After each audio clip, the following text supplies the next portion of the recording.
Hey guys, welcome to another I was going to say selection of Chance Shop Talk. Today is another interview with another business owner, small independent repair facility, Grantville, Georgia, and that is Tyler Murkison. And we're going to talk to Tyler about some dreams and aspirations he has and how he got started and all that stuff. And you guys really need to pay attention to this. All of you guys out there wanting to start a new business or wanting to go out and open your own business, you need to hear the hard side of it if you've never experienced it. This young man right here's got a heartbreaking story, and you need to hear it, and I'm gonna let y'all hear it. So today I'm gonna let him introduce himself. My name's Tyler Murkison. I own Murkison Automotive and Tire LLC in Grantville, Georgia. LLC. So you actually set it up right instead of a sole proprietor. That's smart. Yeah, I did that when I started making enough money that he said in order to avoid paying an extreme amount of taxes. Extreme amount of taxes, exactly. Do it a little bit different. Exactly. LLC is the way to go. It really is. If I had to do it all over again, but I had the wrong people. And I guess people got smarter and to actually maybe want to sit down and help other folks. But anyway, tell us a little bit about yourself, Tyler. Well, you gotta talk up a little bit so I can hear you. What exactly do you want to know? I want to know what your background is. How you came to want to get to how you became who you are now and where you were. How did you want it? Why is it that you really wanted to get started in automotive? And back 7 years ago, I think it was. Is that right? Yeah, it's about 7 years. 7 years. Next year will be probably 8. 8 years. Okay. Well, tell us the story how me and you met. Well, I was about 2015, I would have been 7 years ago, I would have been 25. 25. And I was probably about 24, and I woke up, and I don't know if that's just the age that guys really finally mature or what exactly happened at that particular moment in time, but I woke up and I asked myself, I looked around at all these jobs that I had done work for, $10 an hour and $11 an hour and thought that I was going to go somewhere with that. And really, I was paycheck to paycheck. Couldn't afford to really buy anything nice. And I asked myself, I said, I've been working since I was 16, so I've been working for 8 years and have absolutely nothing to show for it. And in my head I wanted to ask myself, what have I been doing with my life? What have I accomplished? What can I show somebody that I can say, hey, I did this and I got the life that I got now because I worked for it. And so I started looking around, and I had been driving by this guy's shop for months seeing a tech wanted sign out in front of the shop. So I said, you know what? That's I kind of like working on my own stuff. I had fiddled with my own cars. I had changed the engine in a Ranger before and done a couple brakes and, tried to take care of my own stuff because, again, I was paycheck to paycheck and I couldn't afford to pay nobody to fix my own stuff. So I said, well, I probably make good money if I become a technician. So let me go in here and talk to this guy. So I went in there and talked to Chance, and he said, so what kind of experience do you got? And I told him I had worked on a couple of my own things. I had never done it professionally or anything like that. He said, well, what kind of tools do you got? I said, well, I got a lunchbox toolbox with some sockets and wrenches and ratchets in there. I said, but that's about it. He said, all right. He said, well, fill this application out and we'll give you a call back Monday. I said, okay. So I filled it out and I waited and waited and waited and here come Monday finally and I'm waiting and I get a phone call from Miss Barbara. And that's Chance's wife, in case y'all didn't know. And she said, well, Chance is trying to find somebody with a little more experience, and he really doesn't have time right now to go behind somebody and babysit him. I said, all right. And immediately, I was kind of discouraged. And I was in the car with my wife, and I looked at her and I said, you know what? I said, I think I'm gonna go up there and talk. Go around Barbara, not being disrespectful in any way, but I said I'm gonna try to go around Barbara and just talk to Chance. So I did. I went up there and come through the front door, and Chance was standing there behind the desk, and I said, your wife mentioned to me that you wanted to find somebody with some more experience. And he said, yes, sir. I said, well, that guy, and even now that I own my own repair shop, that guy is very hard to find. I just let you know. He's not just roaming the street, saying, hey, here I am, come give me a job. That's not how it works. That's true. That's true. But anyway, so I was sitting there and I told Chance, I said, well, that guy that you want, I said, he's not going to be here today. Yeah. I said, he's not going to be here tomorrow. I remember that. And he may not even be here next month. Yep. I said, but I'm here today. I said, and I learn fast, and anything you can show me, I can do it. And I said, so, why don't you look at this as an opportunity to teach somebody the way that, you want things done versus the way that they already know how to do them. And he sat there and pondered for just a second, and he said, you know what? He said, be here Monday morning at 6:30. He said, I'm going to give you a 2-week trial. He said, I'm not even putting you on the payroll. He said, we're going to pay you cash for 2 weeks. And if we like what you got to offer at the end of 2 weeks, we'll hire you on full time. And with conditions that you buy your own tools and you attend a technical college. Yep, I did. I said, okay, I'll be here Monday morning. And I came in with my little lunchbox toolbox. I worked for those 2 weeks, and Chance was nice enough to let me use any tools that I needed to perform any jobs that I needed to perform during that period. Yeah, I did. After the 2 weeks, he pulled me in the office. He said, man, he said, we really like what you got to offer. He said, we're going to keep you, and we're going to hire you on full time. And the same day he told me that, I went to Sears. Sears really isn't even a thing anymore. They're gone. Yeah. But I went to Sears and they had a loaner, kind of like almost like a rent-a-center, yeah, where you got all the tools and you made a monthly payment until you paid them off. It was a lease program. And got $1,000 worth of toolboxes and tools. And I started out my career. That July or August, I started technical college. And I worked for Chance, from 6:30 in the morning to 4:30 in the afternoon. Yep. I got off at 4:30. I went home, showered, grabbed something to eat, shot out the door to the technical college. And I was at the tech college Monday through Thursday until 10 o'clock at night. Mm. So for 2 years, it was almost like I had 2 jobs. And the last day of school, boy, I was glad that was over. You'd do it again?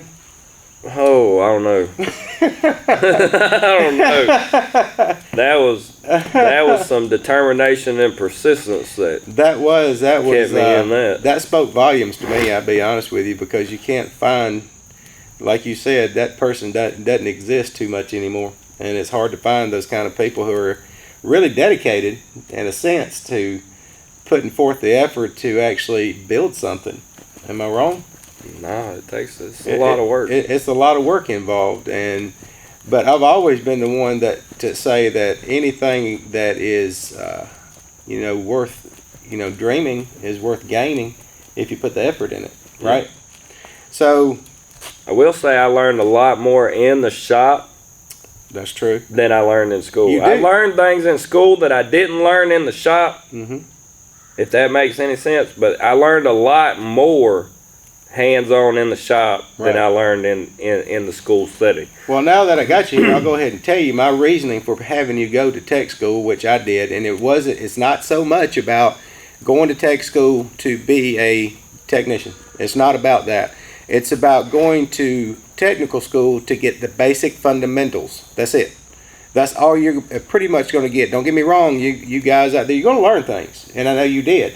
that's going to carry you over. Now, as far as electricity and how it works in a vehicle, Yeah, I know. I learned a lot of that in school. Yeah, you do. You learn a lot of that Like in school, how it works, how it all that functions. stuff. But the basic fundamentals of working in an automotive repair shop is it ain't no sneeze in the park. It's not. It's a constant. Most shops, they want to pack them. They want technicians to work as hard as they can, as fast as they can, and there's a lot of mistakes that go into daily operations of a repair shop. And I did the same thing. I packed and packed and packed and packed. So I finally come to realize it's a lot better scheduling appointments and getting people in and out than it is to put all the pressure and all the weight of the world on a technician trying to get something right. Especially if you got, say for instance, you got I'll give you a good one. I did a video on me and some of the guys, we were talking in our group about drive cycles. Mm-hmm. And I know you know about this. I've talked to you about it. Drive cycles is a guaranteed confirm after your repairs are done that car is not coming back. So I decided, I got this 2003, I think, Ford F-150 that was in there. And I did, it had a code, I think, at P0443. And that can either be a circuit code or or just a mechanical code. So I smoke tested this thing. The vent is sitting there blowing back into the intake in the engine, and my smoke's going that way. I was like, all right, this would be an easy repair. It was not an easy repair, because when I got through with it, I did the drive cycle on it. The same code came back. It failed. It failed. It turned out to be the processor. So I did all the diagnostic to find out that the circuit can handle the load. For some reason, another processor on a 2003 with 32,000 miles decided it didn't want to work no more. How can I explain that happened? I'm not sure. I don't think that valve had enough amperage to take out the driver. I can't tell you. It's probably more than likely just a weak solder point in that processor when they built it. So we put another processor in it. I completed the drive cycle again. I posted the picture. It kept saying incomplete. Finally, it said completed. That was a guaranteed repair for me. And a lot of guys don't understand the little small details that go into it. And one guy says, hey, that's a lot of time involved in doing drive cycle test. Yeah, it is. You're either going to spend the time now or you're going to spend the time later. If you spend the time later, you done piss somebody off. They ain't got time to have their vehicle in there. But when I explained to my customer, hey, I got to keep your car an extra day to do a drive cycle, he came in. The first words that he said to me, he says, man, y'all really have to do that? I looked that up on Google, and man, I can't believe that y'all actually have to do that. I said, yes, sir, you don't have to, but I want to make sure that everything I do is verified and leaves. And that's how I built my reputation, and you know that. You have to make sure you test, double test, recheck, and find any avenue of fixing the car right the first way. Right the first time. So, with that being said, yes, you have learned from nothing to what you got now, and I think that's the best way to go. A lot of people that have been doing auto repair for so many years constantly get bullheaded and don't want to prosper and grow because things change, right? You got to adapt. You have to adapt. You have to adapt. So, when did you decide to become a business owner, Tyler, and how did that story go? You got to tell us that, because I'm gonna be honest with you, man. I went through some pretty tough times myself. I'm not gonna lie to you. I went from foot to mouth, and you really put the story in my mind. I was like, dang, man. And let's back up. We got to tell him why you left. We got to tell him why you left. We got to tell him, and you better tell the truth.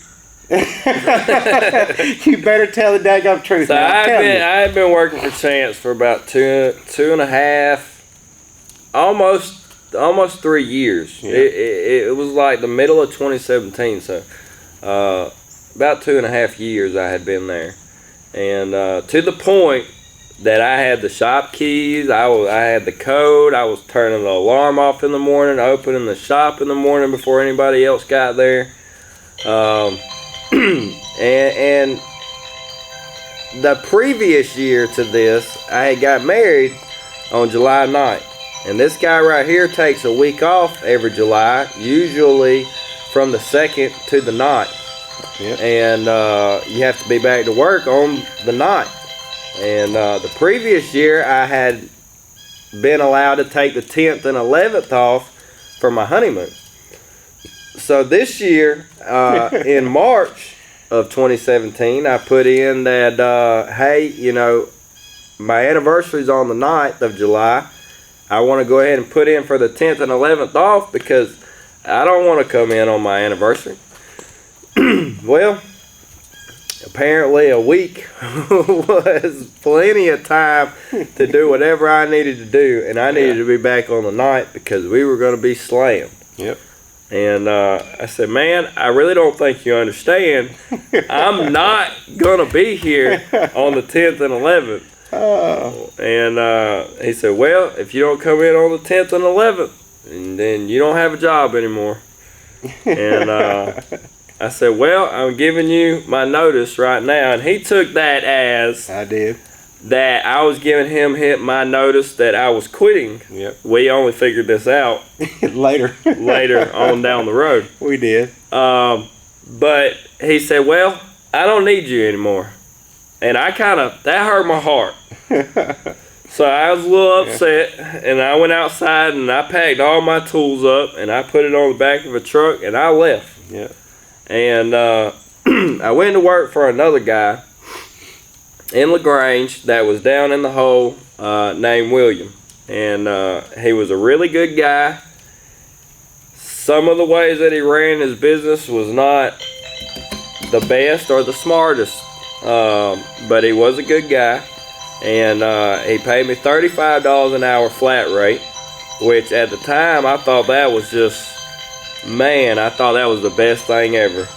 And he paid me cash under the table, so I'm like, yeah. And I was making, you know, $800,000 a week cash money, no taxes. And I said, well, this is pretty good. Well, he had 4 guys working for him, and when Thanksgiving and Christmas hit, it was like the bottom fell out. He didn't have enough cars or enough business for 4 people. And so anyways, I went from making, you know, $800 to $1,000 a week. My bills were $2,400 a month. My wife wasn't working at the time. I went from making, you know, $800 to $1,000 a week to making $300 a week.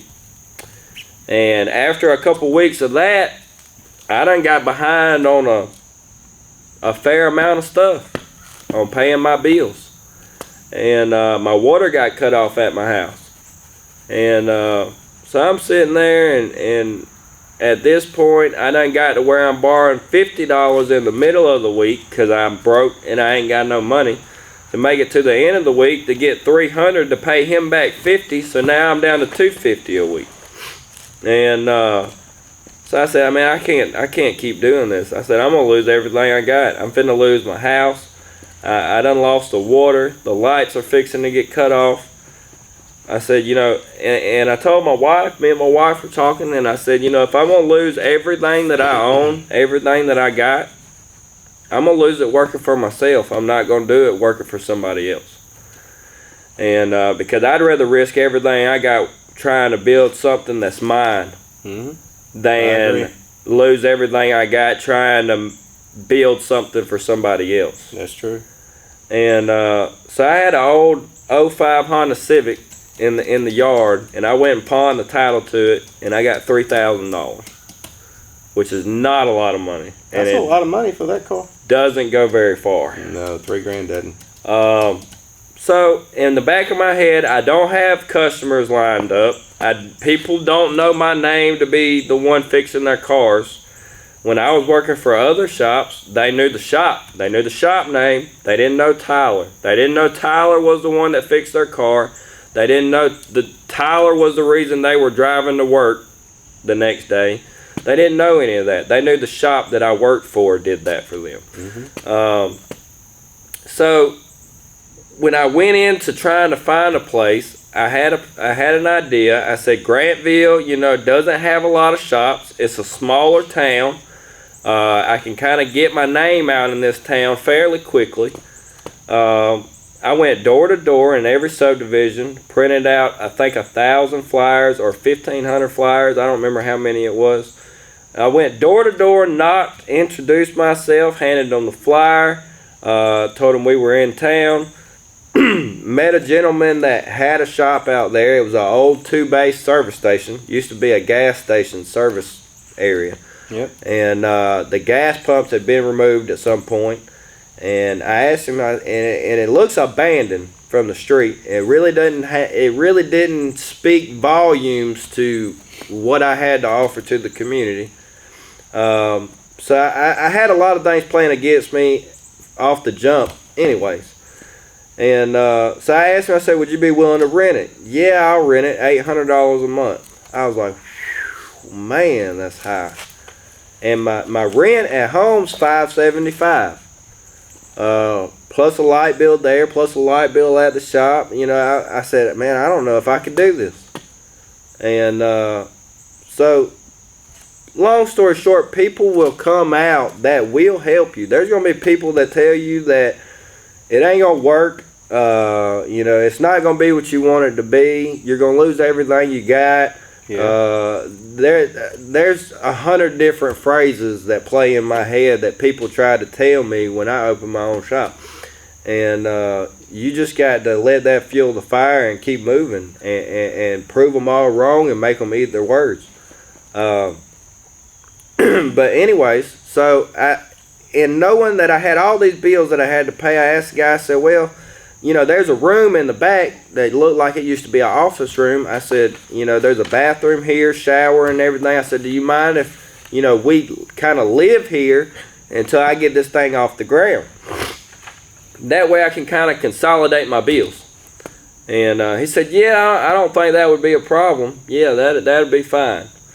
I said, okay. So I paid 2 months shop rent. Okay. I paid 2 months on my Snap-on bill. I paid 2 months worth of my cell phone bill. I bought a printer, some paper, ordered business cards online. I did a lot of stuff to kind of get prepared because I knew I wouldn't have somebody in my shop the first day I opened getting their car work done. I put flyers up everywhere I could put flyers up. Anywhere that would let me put a flyer, I put a flyer up. Business cards everywhere I could leave business cards. I mean, I tried to make it, I tried to spread awareness as much as possible. So anyways, it come time to sign the lease. I had ordered scan tool, battery charger, diagnostic equipment and stuff that I didn't have that normally the shop provides. So I had to go out and get all that. So my Snap-on account went through the roof. And so anyways, it come time to sign the lease. And the guy tells me, you know what, I don't think I want anybody staying here though. Yeah. And so that was the first monkey wrench, okay? That was the first, here you go, figure out what to do. Here's your first hurdle. Can you do it? And I was like, what am I going to do? Mm-hmm. I've done spent $3,000. I can't back out. It's not like I can go find another shop. They're not really just abundantly out there. So I was like, well, fortunately, landlord that I had at the time owned her house outright, free and clear. And I told her I was fixing to have to move. I was going to move in with my wife's father. And because I knew, again, I couldn't afford house bills plus shop bills starting out. It was just not going to happen. There was no way. And she told me, she said, well, Tyler, she said, what if I help you? And she said, because I really don't want y'all to leave. And I said, help me how? I said, I can't afford to pay both of these bills. And she said, well, I wish you had to talk to me before you made plans to leave. And I said, well, I mean, having a landlord tell you that they're willing to work with you isn't something that you're expecting to hear when you call to tell them that you don't have the money to pay the rent. And she said, well, I own my house. She said, you know, so I don't have a mortgage that I have to pay every month. She said, so I will reduce your rent from $575 to $300. Oh, mind blown. And I said, I'm not gonna have the money to give you this back. I mean, I'm not gonna be able to pay you this back, whatever you're discounting. And she said, I'm not asking you to. And she did that, $300 for the first year. Then she bumped it back up to $400 the next year. And I think before I finally moved to a new house, she had bumped it back up to like $450. But she did help me the entire time, and I am thankful for that. So you're saying there's good people out there? There are. Yeah. They're hard to find. They're not just walking abundantly on the earth anymore. That's another story for another day, probably. But so I get in this building, and I'm paying, the $300 every month, and I have no running water at home. Remember, my water got cut off. So we're going to my brother's house every other day and showering. And I got 10 1-gallon milk jugs I've been hauling around in my car that I fill up at my brother's house. And when I carry that water back home, that's for cooking and cleaning water. If I wanted to clean the dishes, I had to heat it up on the stove, block the sink, and pour it off in the sink and wash my dishes. It was also for cooking water. If I wanted to cook, I had the water in the jugs to put in the pot to cook something on the stove. I had a big 55-gallon trash can on the front porch catching rainwater off of the roof with a 5-gallon bucket, and that's what I used to flush my commode. So when I say that sometimes you really got to get in the nitty-gritty and rough it to make something out of nothing, the phrase I like to use is get it out of the mud. Then you got to really hunker down and do whatever you got to do. It took me 3 months busting my behind to be able to have enough money to cut my water back on. One of the things that you said that I think that strikes abundantly with me is negative people. How negative was people in your life, and how many? I know there was roadblocks and losing the job or being at a reduced pay because of slow times. Because slow times happen. Mm-hmm. Slow times happen in every business, and people have to just learn to tough it and make do and try to do better with little than they try to do more with a lot. Mm-hmm. Right? All right. So the negative people in your life. Tell us a little bit about that. Tell me how you. I guess the negative people in your life were mainly your family, or was it a bunch of friends that was telling you, "Oh no, you can't"? Was it your family members or what? And how did you overcome that? The majority of the people that told me I couldn't do it or it wasn't gonna make it or anything like that of that nature was people that were close to me, and I guess that kind of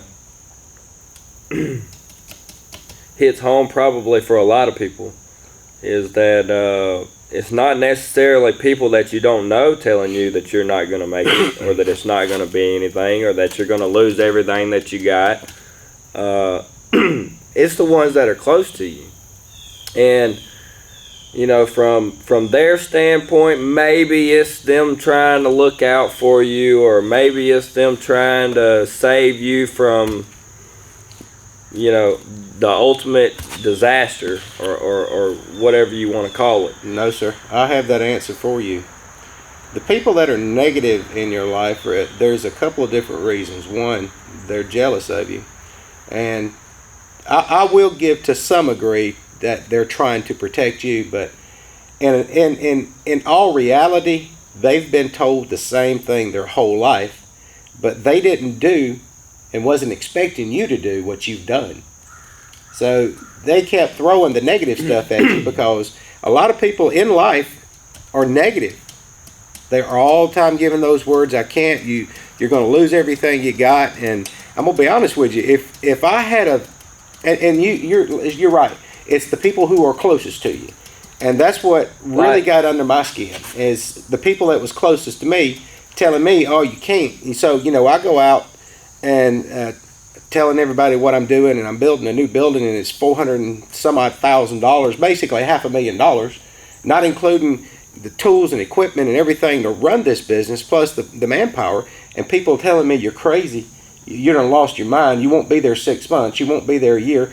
It's because society has trained them to do the same thing to their kids and then their grandkids, and then it keeps going. There needs to be more of an open communication between people, than not just keep telling people, no, you can't do it, you're crazy, Well, that's just like schools. Yeah, well, I don't even want to get into that, because I don't think there should be a college, because you're making more than most people come out of college than they could ever dream of. And you know what the best thing of it is? You only started with $3,000.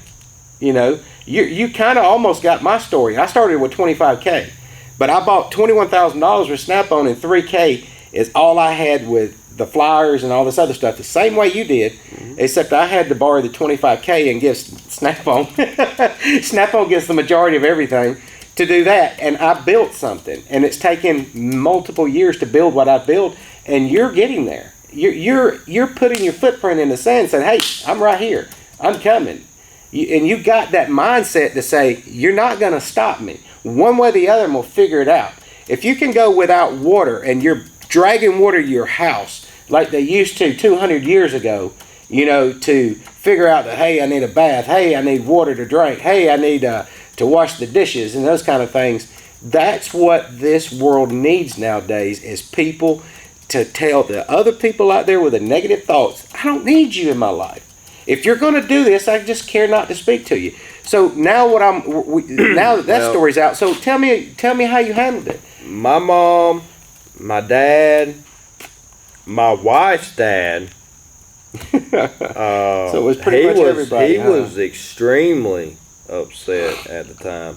But anyways, my mom told me that, hey son, you really just need to go work for a dealership. Go work for Ford, or go work for Chevrolet, or you'll have really good benefits, you'll make good money. And I stopped her and I said, you know what, Mama? I said, you're probably right. I said, you're probably right. I'd make decent money. I'd drive a nice truck. I'd have a nice house.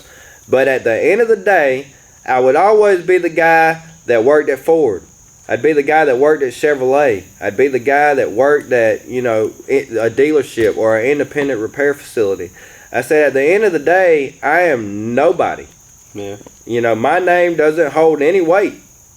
You know what I'm saying? So I said, I done made my mind up. This is what I'm going to do. And, if y'all want to support me and help me, achieve the goals, then that's fine. And if you don't, then, that's fine too, because I'm going at it either way it goes. And I had a conversation with my father, give y'all a little insight on that. He called me, same type scenario, son, it's really hard. You probably ain't going to make it. You're going to lose everything you got. And I kind of stopped him and I said, look, Daddy, I said, I done made my mind up. I said, this is what I'm doing. This is where I'm going with it. And I said, and quite honestly, if you can't support me, it's just best you just don't even call my phone.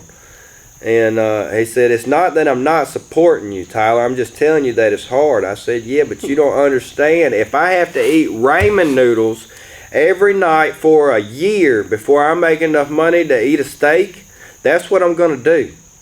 I said, and I'm going to do whatever I got to do to make it happen. It's going to happen. And long story short, 2 years later, he shut down his tire shop, and I bought half of the equipment out of his tire shop that he shut down. Yep. And I'm still open. But that's neither here nor there. My wife's father, he had been doing mechanic work in the area for a while. And when I opened my shop, he said, "You come over here and you stepping on my toes." I said, "Man," I said, I'm not trying to step on your toes." I said, "This is where I wanted to open my shop. It doesn't really have anything to do with you." And he said, "No, you know what you're doing." He said, "Matter of fact, I'm gonna make sure you don't make it." And so he was that part of it was the jealousy. Yeah, he was definitely. He was scared that somebody's fixing to come and take his business. He was definitely, you know. And see, now that goes back to what I'm trying to preach to these guys is communication between shops. There's nobody that knows everything. Look, Tyler, you call me a lot. Andrew Crump, I did a video with him. He's another guy that calls me a lot. Other repair shops call me a lot. And I don't mind and giving my knowledge or talking a little bit about their business end of it, which I have. I've helped other guys out. Or the mechanical end of it. I don't mind. And I'm not, I guess if I was brand new, I'd be kind of scared. And if I remember right, I was kind of scared. I got to take care of the customer. I got to make sure they're happy. I got to make sure that, oh man, I can't do this. What I got to do? I tell you what I did. I invested in tools. I just kept buying. If there was something I had to have, I didn't want to send anybody out the door that couldn't be repaired. So it didn't matter if it was a socket that was a specialty socket or, you know, a $12,000 piece of equipment, I would buy it. So I would not have to tell my customer, "I'm sorry, I can't do that." And I've only done that one time, and that's on a Isuzu, I think it's an NPR. I don't have the diagnostic for that, and I'm too many years in business, and I don't care to go out and purchase no more equipment. You know? I got one of those I work on. They're pretty fun. Well, this one turned out bad. He took it to 2 other repair shops and they told him he needed an engine. And he brought it back to me and said, "Chance, please do your best." You know what was wrong with it? The valves wasn't adjusted on it. One of them was hanging open. That's all that was wrong with it. But I didn't have the piece of equipment to go and tell me which cylinder. I just started ripping it apart. And when I got down to it, it just wasn't that, you know. But that's the hardest thing that anybody has to do is get out there and, you know what, I'm just gonna say it. They're scared. They're scared because they have that negative stuff in their radar, in their vicinity, in this circle that keeps people from doing what they want to do. I'll say what the worst part is there's probably somebody out there watching this video. Yeah. Probably. Probably. That could do extraordinary things. Oh, really? Really extraordinary things. And very. Somebody sat there and told them, "You can't do that. That's never going to work for you. You would never make it doing what you want to do in life." Yeah. And that susceptible part of their mind said, "They're probably right." Yeah. And you never even tried. You didn't give it 100% effort. You didn't attack it. You didn't go after it. You just said, "Oh yeah, mama's probably right. I probably shouldn't do that." And you just let it die. Well, there's sacrifices. Everybody has to make a sacrifice.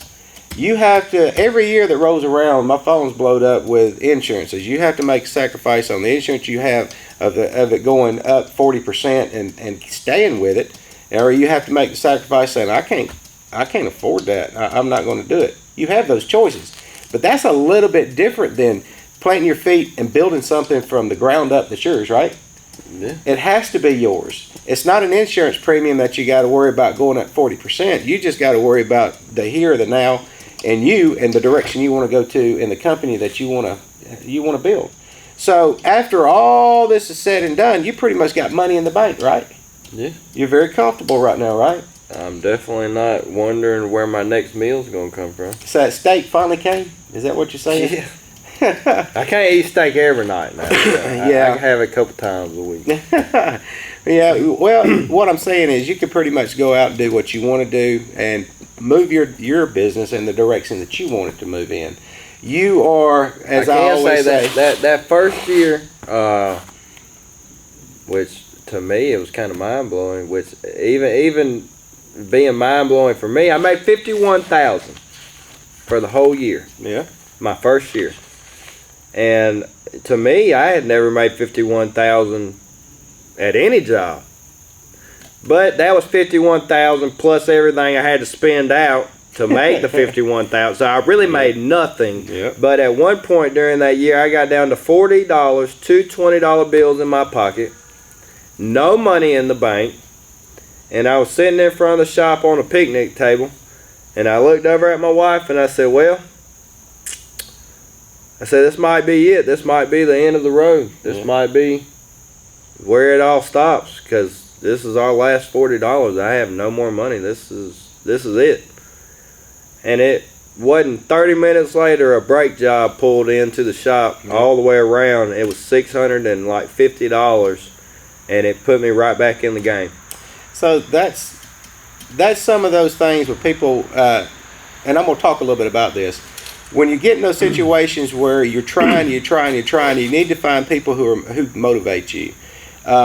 Tyler's called me quite a few times wanting to just quit. He's had his hands tied with some repairs that didn't go like it was supposed to, or other things that broke, and he was just ready to give up. And I stuck my foot in his mouth a few times, told him, you've got all this started and you want to quit. Why? Why would you want to do that?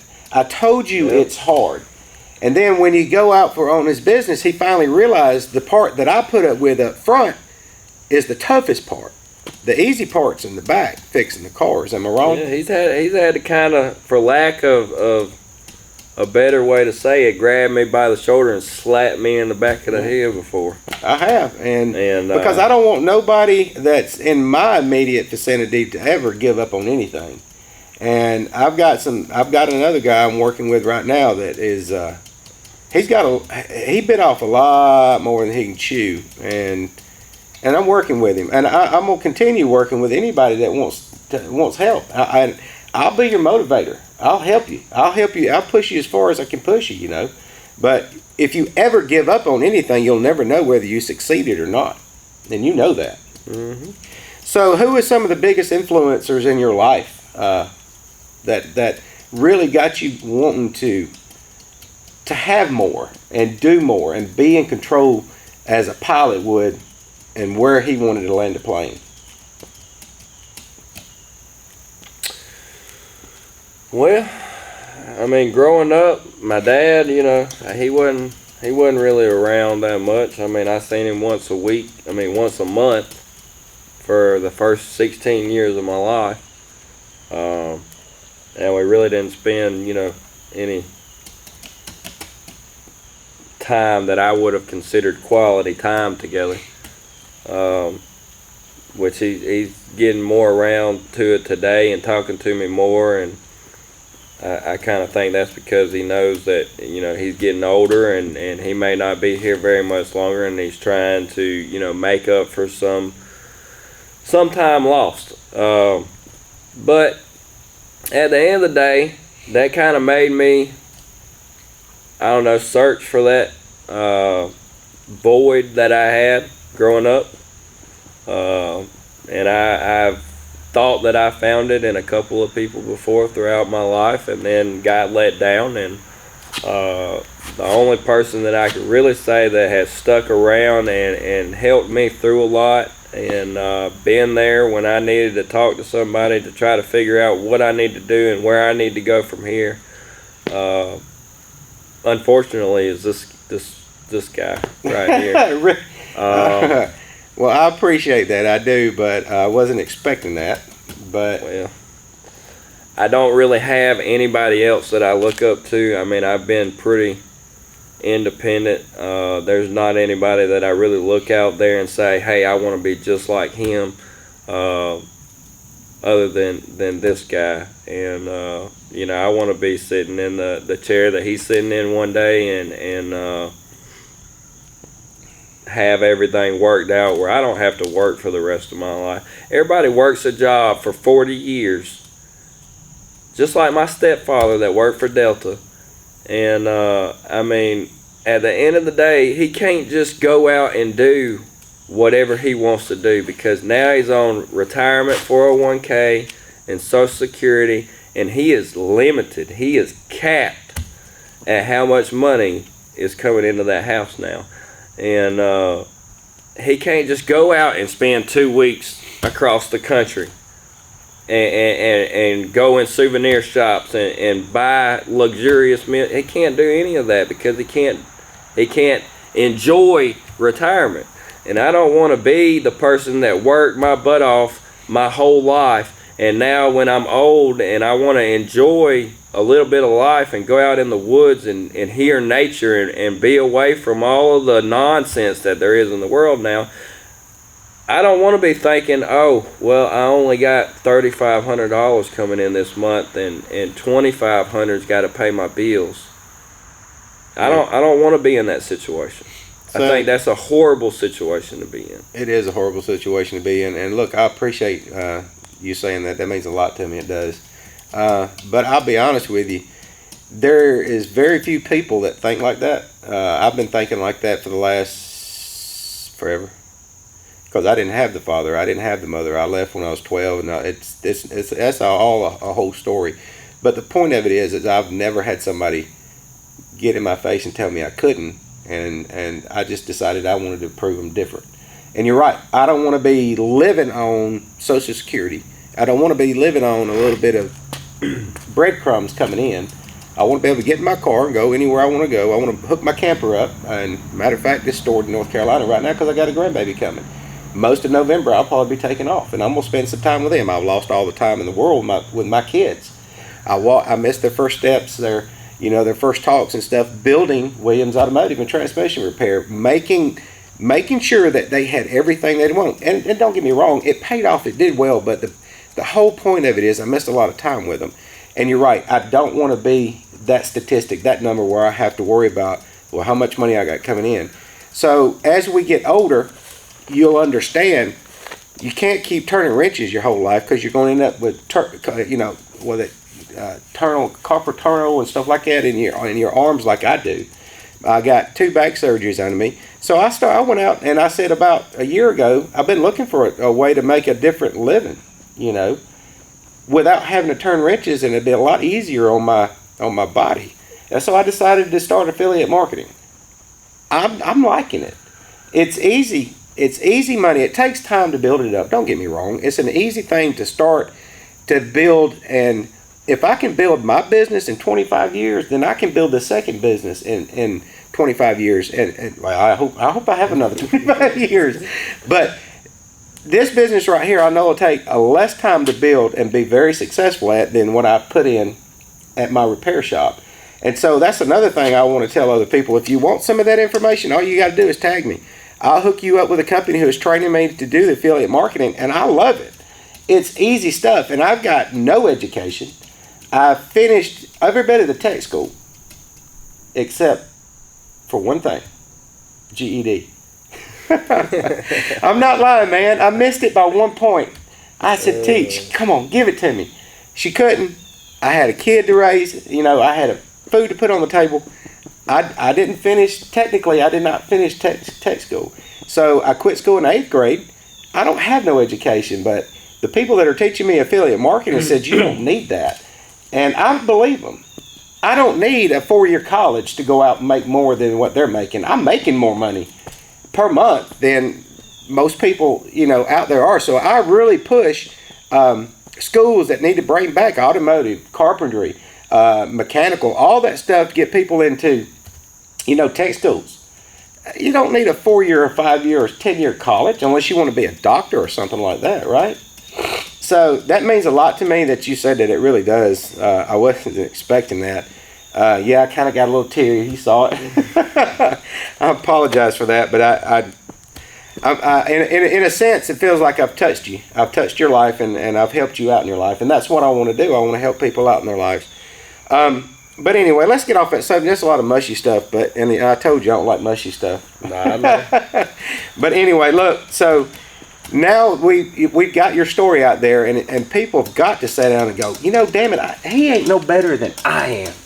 I can do the same thing, and you might have all the money in the world that people will back you on, and right? The truth is you can. Right. Well, let's get off that subject and move on to another one. Where do you think automotive is going? And they're pushing out electric cars, electric vehicles, doing more harm and more impact to the whole environment than anything I've ever seen in my life, than a diesel rolling up the road smoking coal. So where do you think automotive independent repair facilities are going to be in the next 25 years? Honestly, you'll be around. I probably won't. I hope to live 25 years. You know, but I never. Nobody ever knows when their time's up. So you tell me. You're the younger generation. It's definitely changing. Yeah. And it's changing rapidly. Yeah, it is at a huge pace. At a huge pace. This is like my 2020 Corolla drives itself. Literally. You got lane departure Lane departure assist and adaptive cruise control. See this truck right here? This thing will run 80 mile an hour down the interstate. See these cars right here? Mm-hmm. By the way, we're at my shop here in Georgia, was all I'm going to say. That's my wife's car. Mm-hmm. Let go of the steering wheel. It's going to correct you, and it's going to pull it back over. Literally, it drives itself. Mm-hmm. Adaptive cruise on both of these. I love the mess out of it. No. Don't get me wrong, but I don't trust it. I like it. I keep my hand on the steering wheel. Now, I did do a couple tests where I completely hands-free just to see if it could do it. Yeah. And it did it. It'll do it. It'll do it every single time. But it's just, I haven't gotten the mindset to just trust that system yet. But there is, on the way to Florida, there is red lights on the interstate, 70 mile an hour to a red light. Yeah. And I said, I wonder if this adaptive cruise control will stop all the way to 0. I did that in that truck. It's with scary. I did that with a truck and a camper, and it is scary. I just wanted to see, and I was going to wig Barbara out. So I'm sitting there going, okay, here we go. Here we go. Dude. So a car come over in front of me, and luckily it maintained that distance. Uh-huh. And as that car slowed down, I slowed down. Yep. And guess what? It stopped. Once it got to it went all the way to 0, and it cut off, and a bunch of bells started going off. I was like, yeah. Well, mine stopped, and then when the red light turned green and they took off, it went all the way back up to what I had originally set the cruise control at. Yeah. So, not to change the subject or anything, but we got to move on. This is a long video, and I think people will like it. I really do. But I do need to ask you. Why did you get started in this business? And then we'll go to our ending. But I think other people would like to know what really got you.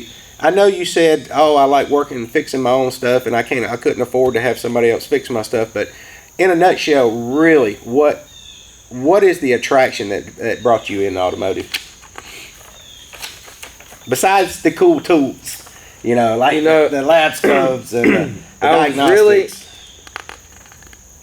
Like I said, I had worked on my own stuff, so I had a taste of what accomplishment it felt like to fix something and watch it go down the road and know that, I'm the person that did that. I agree with you 100% right there.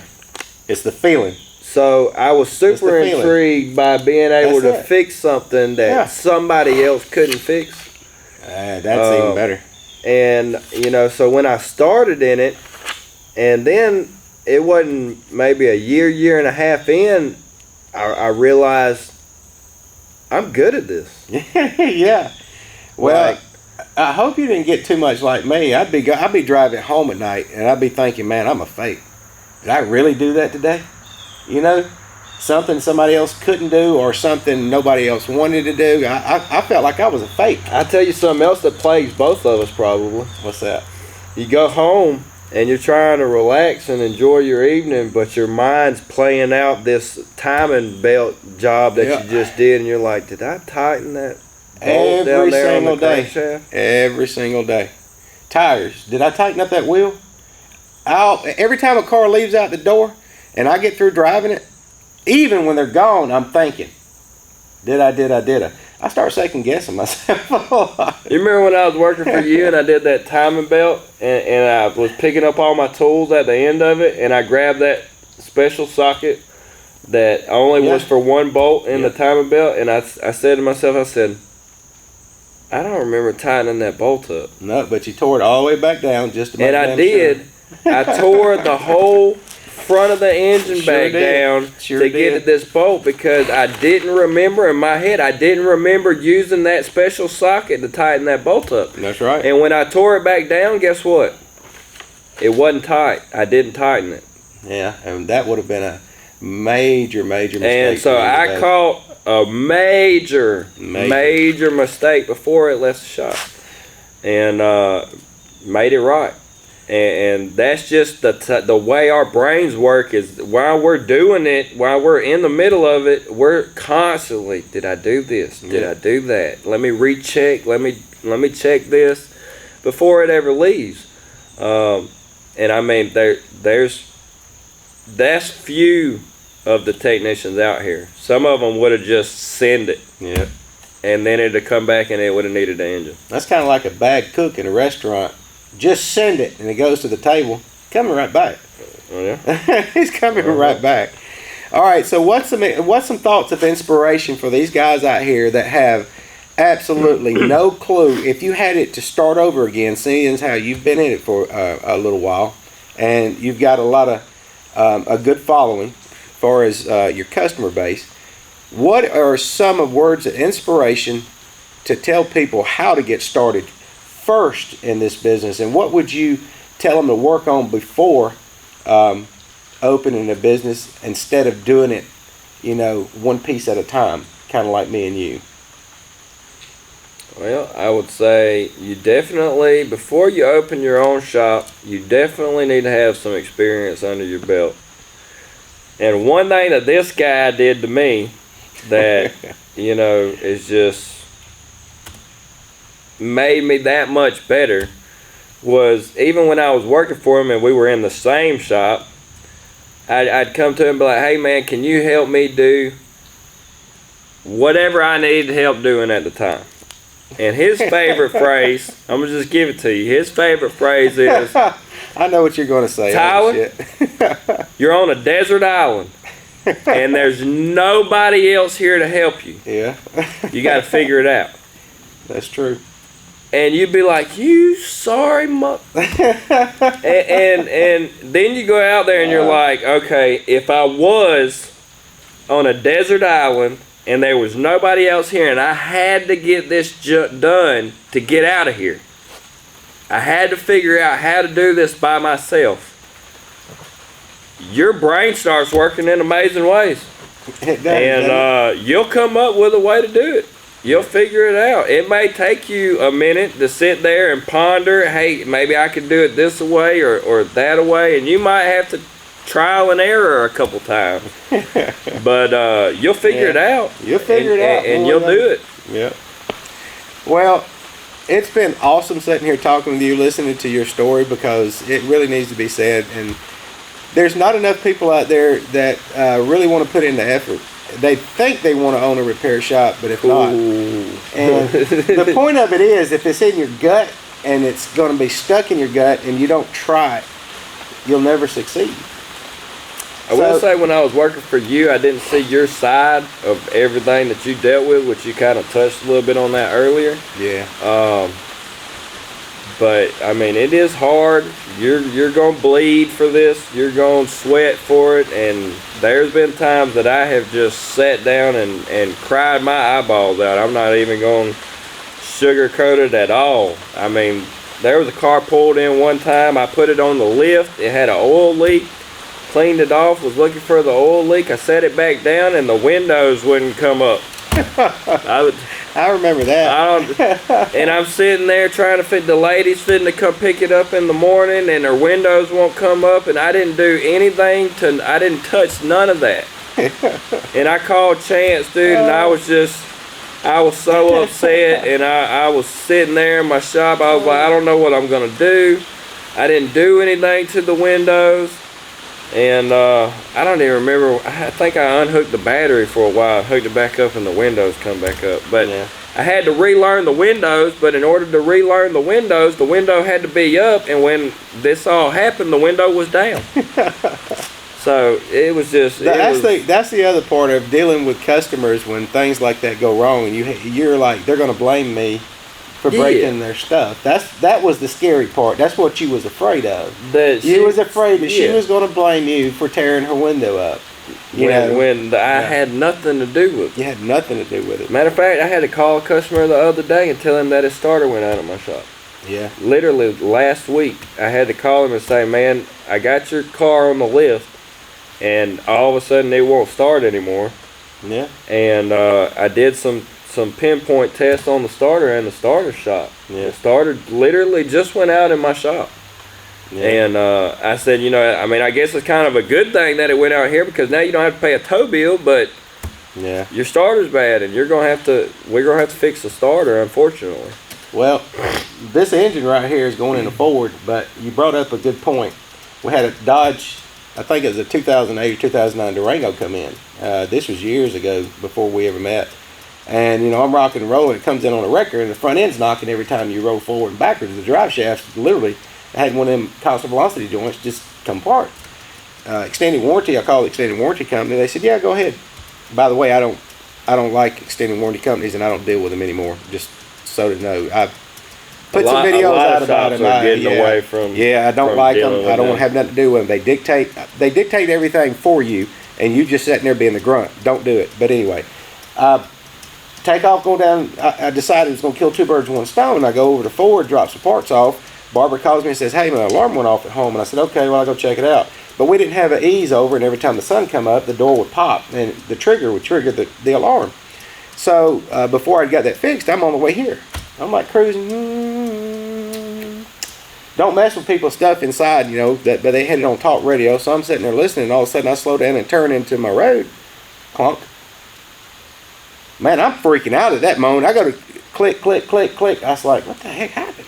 I didn't have a clue what was going on. So I raised the hood up, checked the oil. I was thinking, oh my God, did they change oil? Did they not put oil in it? With my guys at the shop, I'm thinking of every horrible consequence. Right. And then all of a sudden I raised the hood up and I'm looking, it was full, and I'm sitting there with my hands on the hood. Sheriff officer pulled up.